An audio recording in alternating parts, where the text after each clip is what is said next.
Hi everyone, my name is Julia, and I'm CEO and co-founder of SLab. Welcome to another episode of Show Me Your Actions podcast. Here we discuss climate tech, circular economy, startups life, and leadership. Today our guest is amazing Teresa Hernandez Martin, who is an experienced innovation professional and a passionate leader of Women TechEU. Hi Teresa, we are very happy to have you here at our podcast. Hello, and thank you very much for inviting me today. Okay, so let's dive straight into it. And my first question is, of course, about your most recent project, and the importance of inclusion and diversity in all areas is critical, and it leads to significant progress in society.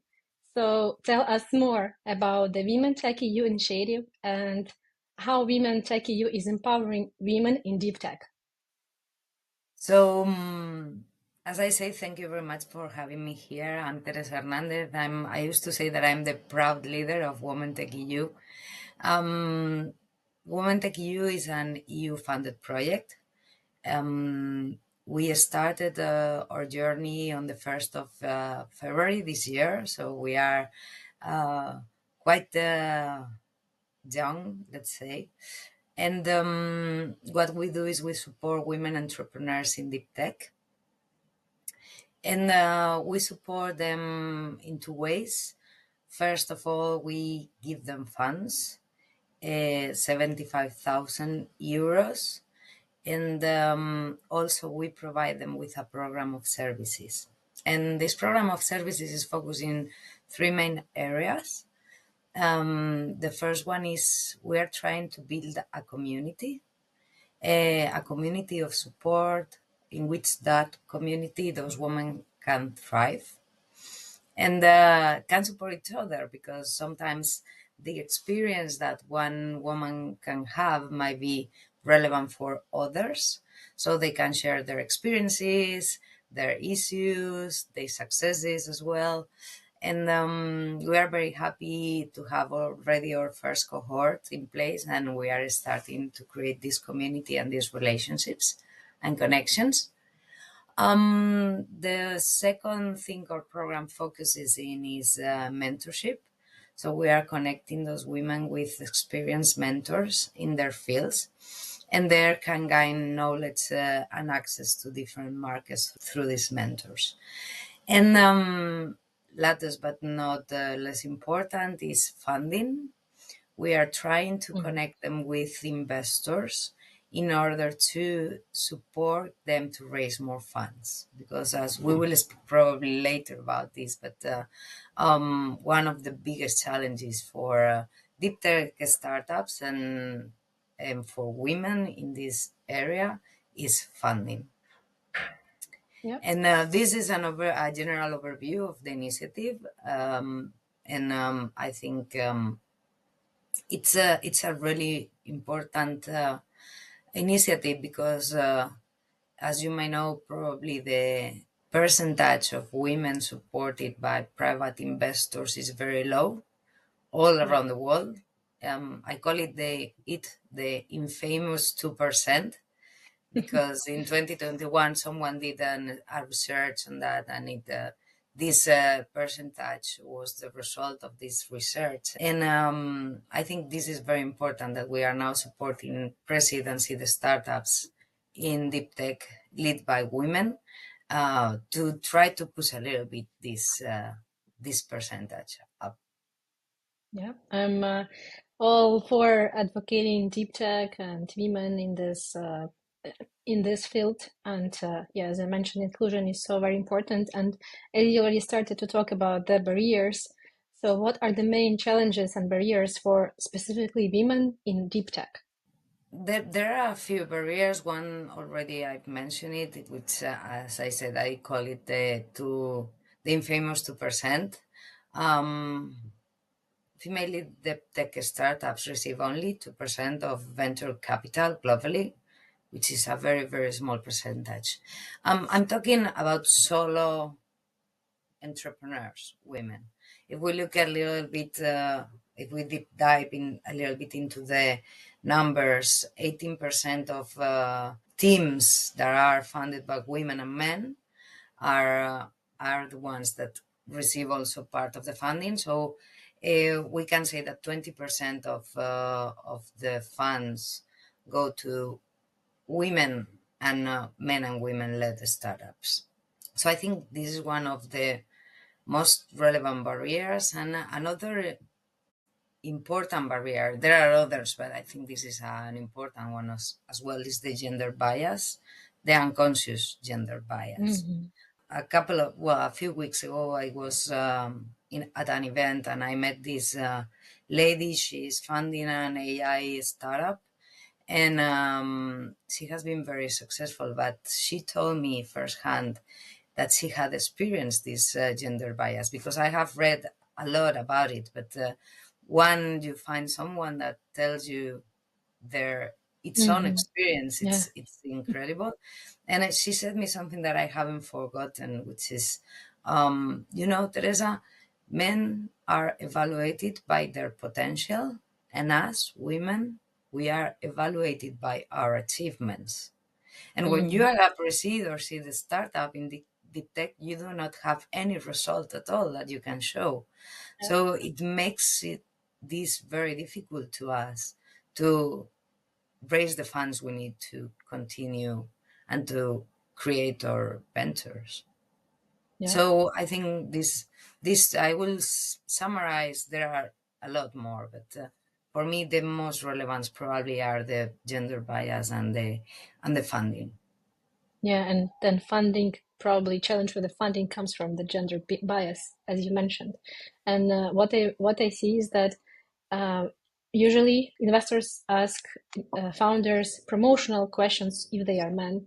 If the founder is female, they ask risk questions like, are you able to actually save this market share that you already have? And like it's all about challenges and risks, all of the questions, because they see that there's unconscious bias, and we cannot probably say that they are wrong. Just the perception. They might not even understand that they are asking those questions. That they ask different types of questions from different people based on gender.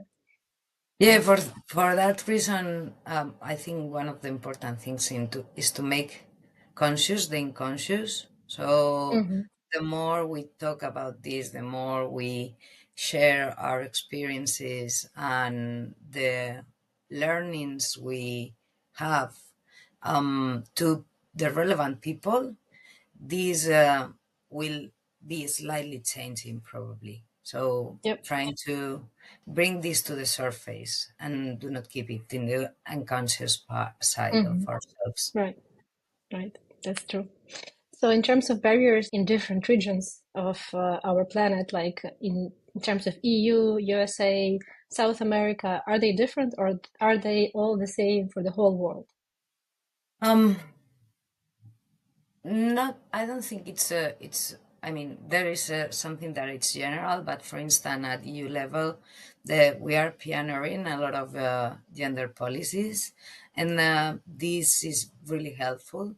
I mean, at Commission level, there are several initiatives right now that are being implemented.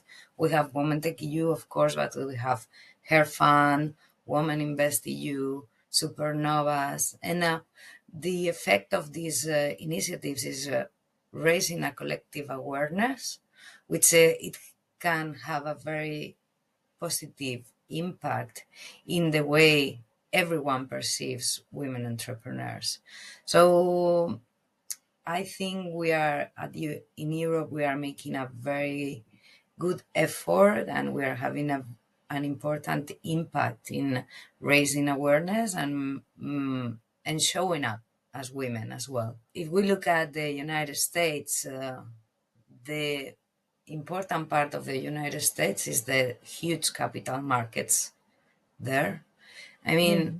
so in practice, they have much more opportunities. Women have much more opportunities, but it's because the cake is bigger. And Hmm. if 2% of 100 billion is much more than 20% of the million at the end. So looking not at percentages, but at the overall. It's at the United States, all startups have more opportunities to grow and scale globally. But as far as I know, I'm not an expert in EU policies, but they are not implementing such Mhm. policies as we are in Europe. So they are not that. Um, I don't know if it's conscious or worried, or. But Mhm. as far as I know, there are no gender policies implemented at the same way we are doing. And if we talk about South America, I have no insights on what's going on in South America. To be fair, so I prefer not to comment on that Okay. one. Yeah, no problem. So maybe let's transition from barriers and challenges towards future. And how do you see the future of women in the technology industry? And what needs to be done today to make the future more promising? So basically, how do we overcome those barriers and help with the challenges that we face? So, as I said previously, one of the things is this make conscious the unconscious. So, um, communicating, disseminating the existence of these gender biases might be very helpful. And of course, launching more initiatives to support women and giving them and offer them more funding opportunities. Mhm. If we look at Women TechEU, our program is meant to launch 4 calls for applications. We have already launched two. In the first call, we received 820 applications, Wow. and we had to select only 40. This means Mhm. that is 780 women that were seeking support and didn't receive our support because we couldn't support them. To give you a little bit more on the details of the applications, half of them more or less were eligible. That means they comply with all the requirements we asked to fulfill an application. But among those that were 410 or something, there were 254 above threshold, Mhm. which means that these 244 were eligible and they had they had enough quality to be funded, and we could only fund 40. Mhm. Yeah, But tough these choice. tell us that there are at least 210 women entrepreneurs that are creating amazing things that we couldn't support. And for me, that's a reason to increase the funding opportunities for these women. And I think there will be more ways to support, more Mhm. initiatives that will support them in the future. I trust in Europe, the Commission and all the work is being done around this topic. I also think that investors, at least at the European level, they are becoming aware of the opportunity that means investing in women, because this is not only about inequality, which is a big topic. Mhm. It's also about being a real business case. There is a lot of studies and research and papers that demonstrate women entrepreneurs are by probability more successful than men, Mhm. Mhm. because we are more conscious about the decisions we make. We are a little bit less risk averse, and that give us an advantage if we compare with male counterparts. So, in summarizing this, how do I see the future? I see that there will be more opportunities both in the public space and in the private space, because we are proving that there is a business case behind women, and because there are more investors aware of the potential of women to be about the potential of being a good investment. Mhm. Yeah, the importance of role model. I think this is like also key. And we are two co-founders in our startup, and the other one is man. And once I said him that if you would be fundraising instead of me, you would already close the round. You would have investors shaking your hand, just not just because, but because you're a man. Probably this would be easier. And he said to me this phrase that I will not forget forever. He said, "This is not our case. You will do that. You will show the example, and then you will be a role model." And I do see then that many follow the example that, yeah, go to the stage, pitch, be confident in yourself, in your startup, in your team, because you have everything you need. You just need this boost and see the example. So, yeah, I think this is a big part of that. Absolutely. I completely agree. And I think we as women, we have been taught to, let's say, feel less confident sometimes. But what experience is demonstrating to me is that we can do it. We have had, we are analyzing previous editions of Women TechEU because this program was launched in 2021. And we are trying to look at the historical women supported in the program. And the first cohort, they were 50 women. And Mhm. looking at the portfolio, the full portfolio has raised today, well, 2 weeks ago, had raised 17 million euros, which Wow. is a lot. I mean, Yeah. and they were pre-seed and seed startups, which is like TRLs between 3 and 6, which Hmm. is not that Hmm. high. Yeah. So I see we can do it. We need to believe that we can do it, but we can do it. Yeah. 100%. So now I would like to switch to your personal experience, and you clearly worked with innovation throughout your whole career. So being an innovation manager at EIT Manufacturing and now as Women Tech EU lead, as you said, proud Women Tech EU lead. What inspired you to work in the field of innovation? And what lessons have been the most transformative for you and how it shaped the way that you lead the initiative today? Several years ago, I went to the Politecnico di Milano. Uh, Mm-hmm. it was my last year of career. I was in Erasmus, and I mean, I was studying industrial engineer at that time in Madrid, and when I arrived to the Politecnico di Milano, some friends, Italian friends, told me, Teresa, I've seen this course that you might join with because we believe you're gonna enjoy it a lot, and it's called Innovation and Projects Management. So I decided to follow the recommendation of my friends, and I joined.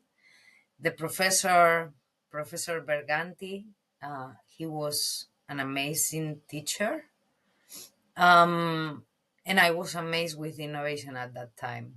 And the very Mm-hmm. specific moment that I today already remember is we had that class in which he showed us the video where IDEO, the innovation consultancy from San Francisco, eh, was showing the process to develop a new shopping cart in a Mm-hmm. supermarket.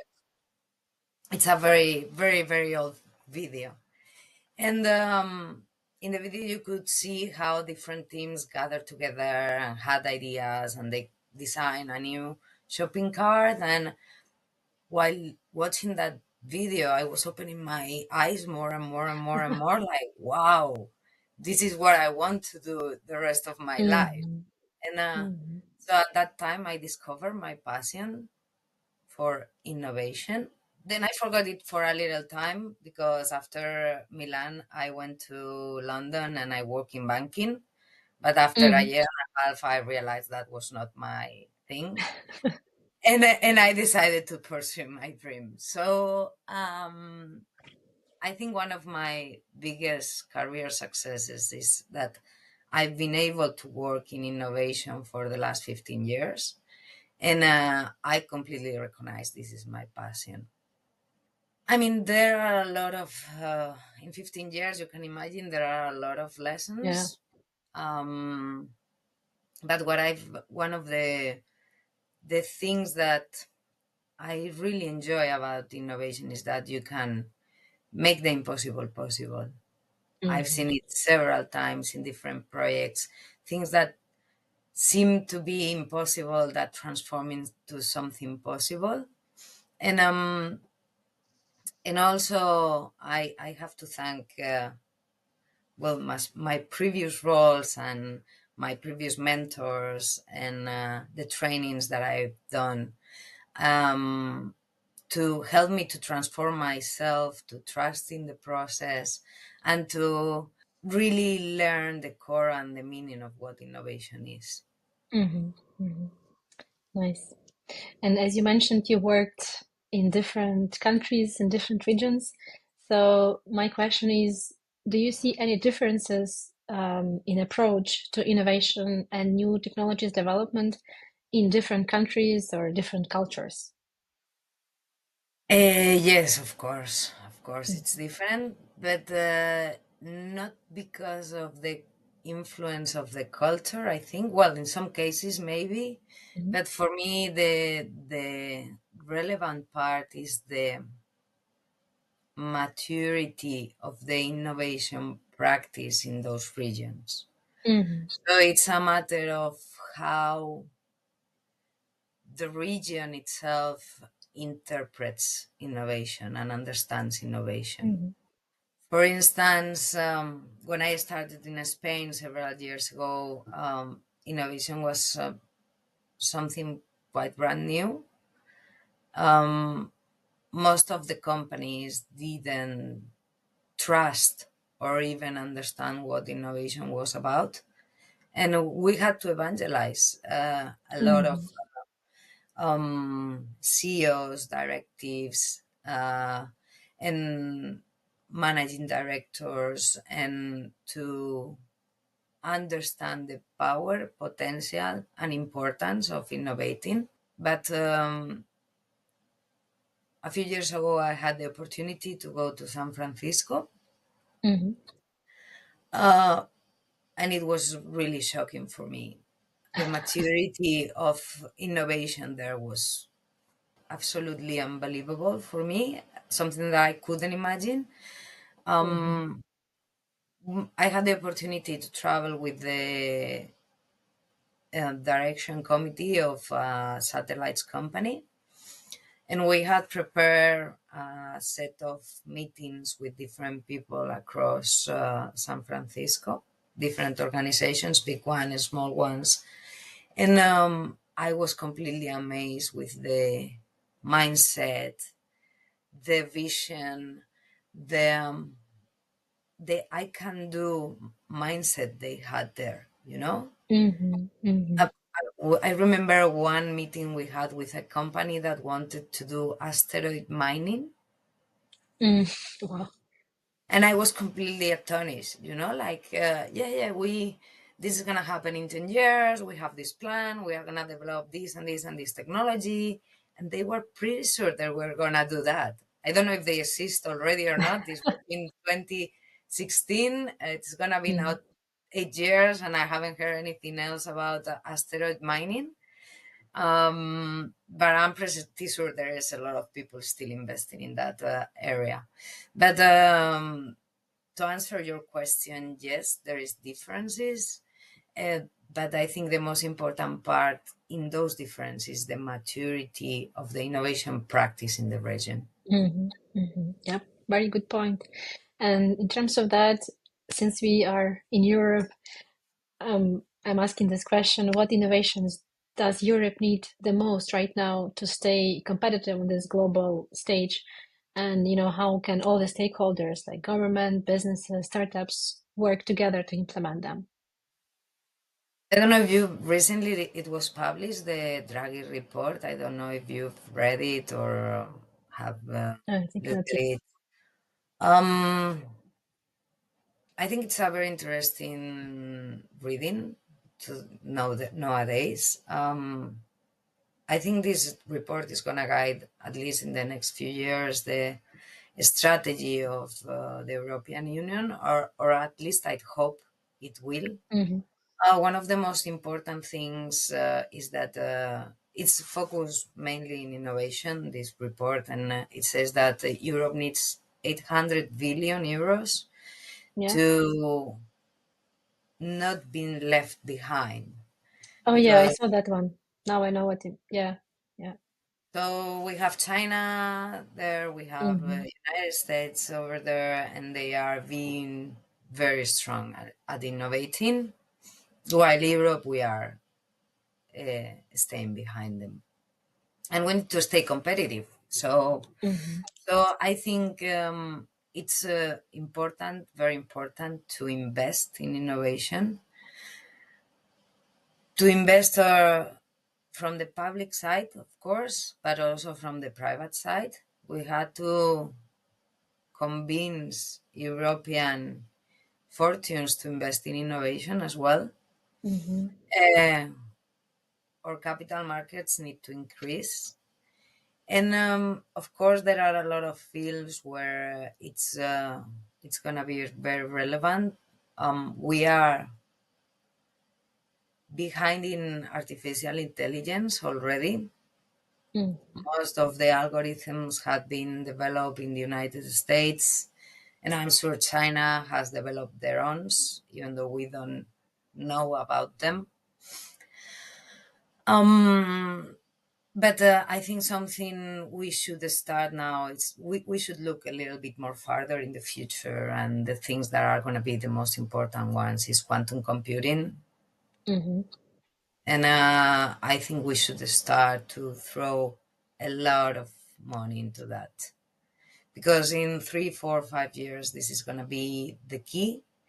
And countries that or regions behind in quantum computing are going to have a lot of problems. I don't know if Yeah. you have had a look at what quantum computing means, but with a quantum computer, you can crack any Yeah. password in the world. And this is going to be a tremendous security challenge for everyone. Mm-hmm. So for me, um, quantum computing should be a focus for Europe. If I will be a policymaker, I will start to think a lot on that. Um, of course, defense, because the in political instability in the world right now, I think we should invest in that. And if I had to talk about my book, to stay competitive, I think we need to invest more in women. The reason why I think that is because I believe that it's some we can support to change uh, things for Europe. As I said, Mm-hmm. I believe there are a lot of women with a lot of potential that are asking for support right now. They are bringing a lot of solutions. They are bringing new products, services to the market. And I think it's the moment to unleash the potential and energy of women to face the potential crisis we might face in Europe. Yeah. And I think to wrap up our conversation on this note, I would like to ask you, what advice would you give to women who are now conquering the technology sector, especially since it is so traditionally male-dominated space like deep tech? So, first, believe in yourself. You can do it. There are other women there that have already done it. And, Mm-hmm. uh, and it's happening more and more. Just try it and believe that you can achieve what you have in your mind. Of course, apply to Women TechEU. This is my advertisement moment. We Sure. are here to support you, and we are trying to find ways. I mean, we cannot support everyone at the same time, but we will do our best to keep supporting women and to support more and more over the years. We expect to be here for a long time. So keep an eye on us. And there is something that I think also very important, which is you have to find the right men. And And what I want That's a to very say good with point. this is that, of course, there are men who do not care.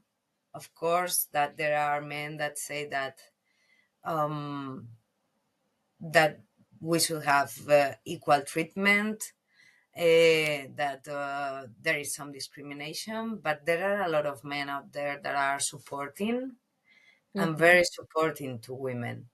And I think we should gather and attract these men to us and mhm,